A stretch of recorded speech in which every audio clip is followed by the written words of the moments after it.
नमस्कार दोस्तों, आज की वीडियो में बात करेंगे झारखंड में टीचर बनने के लिए जो जेटेट एग्जाम होती है उसके नियमावली में परिवर्तन किया जा रहा है, उसके सिलेबस में परिवर्तन किया जा रहा है। तो क्या यहाँ पे परिवर्तन होने की बात चल रही है, आज के वीडियो में बात करेंगे। साथ ही साथ झारखंड में टीचर की वैकेंसी भी आ रही है और क्लास 1 से लेकर 8 तक की 23,999 वैकेंसी, और इसमें हाई स्कूल की वैकेंसी भी अलग से आएगी, तो उस पर भी हम बात करेंगे।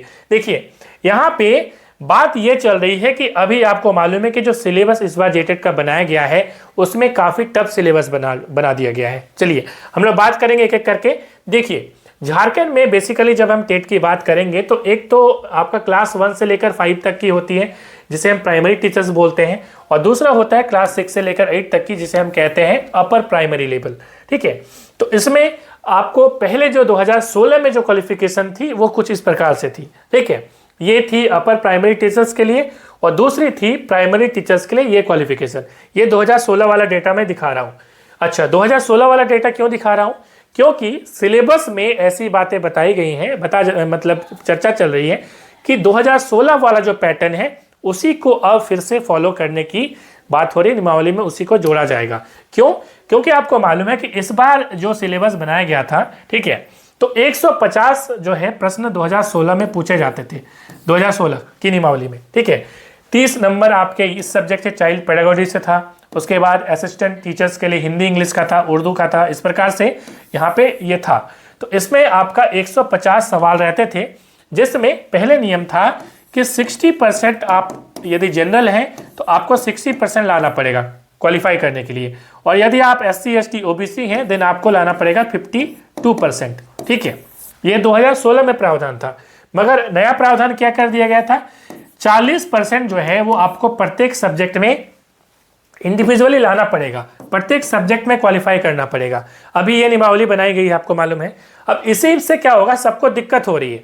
सीटेट में भी इतना टफ नहीं है ना, कि अलग अलग सब्जेक्ट में आपको पास करना है।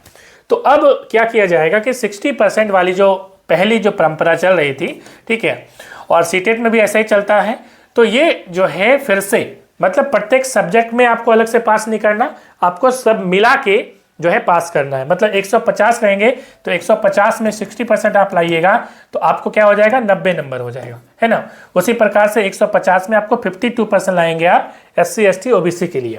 ठीक है, तो ये नियमावली जो है बनने जा रही है। अब देखिए, यहाँ पे क्लास 6 से 8 तक के लिए क्या सिलेबस थी पहले, तो कुछ इस प्रकार से जो है 150 जो है प्रश्न पूछे जाते थे। ठीक है, कुछ इस प्रकार से। तो उम्मीद की जा रही है कि यही वाली पुरानी जो परंपरा है वो चलाई जाएगी। अच्छा, सिलेबस में जो यहाँ पे आपको मालूम है कि जो बदलाव किया गया था अभी फिलहाल, उसमें जैसे कि कोई मान लीजिए कि पेपर है, ठीक है, पेपर जैसे मान लीजिए क्लास 1 से लेकर 5 तक का है, इसमें मैथ पूछा जा रहा है, तो मैथ के जो लेवल हैं वो 12th लेवल के सवाल पूछे जा रहे हैं। इसमें डिफरेंशिएशन, इंटीग्रेशन ये सब जोड़ दिया गया था। आप बताइए कि कोई भी मान लीजिए कि कोई आर्ट्स का लड़का है, ठीक है, जो टीचर बनना चाह रहे हैं, तो उसके लिए क्या पॉसिबल है, क्योंकि उसने 11-12 तो जो है वो मैथ में पढ़ा ही नहीं है। तो इसलिए इसमें अब जो पहले वाले प्रावधान है जिसमें क्लास 10 तक के ही सवाल पूछे जाते थे, तो वही प्रावधान यहाँ पे जोड़े जाने की पूर्ण संभावना है, चाहे फिजिक्स की बात करें चाहे हम यहाँ पे बात करें मैथ्स की।